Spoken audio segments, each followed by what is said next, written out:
बदलापुर में 2 बच्चों के साथ हुए दुष्कर्म के विरोध में और आरोपियों को फांसी दी जाए, इसके विरोध में शिवसेना ठाकरे समूह ने भंडारा के त्रिमूर्ति चौक पर विरोध प्रदर्शन किया। 4 दिवसापूर्वी महाराष्ट्रातील बदलापूर इथे चिमुरड्यांसोबत एका शाळेतल्या कंत्राटी कर्मचाऱ्यांनी वास्तविक पाहता जो कर्मचारी नियुक्त केला होता शाळेने तो अत्यंत चुकीचा होता।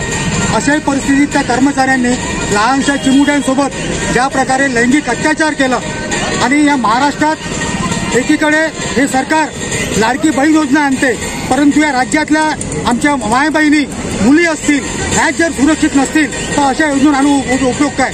आणि अशा ह्या घटना ज्या आहेत या महाराष्ट्रात दिवसेंदिवस वाढत चाललेल्या आहेत आणि याच्यावरती या सरकारचा कुठल्याही प्रकारचा अंकुश नाही आहे। त्याच्यामुळे दिवसेंदिवस अशा प्रकारच्या घटना वाढत चाललेल्या आहेत। या घटनाचा निषेध म्हणून शिवसेना भंडारा जिल्ह्यातर्फे आज या भंडारा शहरातील त्रिमूर्ती चौकामध्ये निषेध आंदोलन करतो।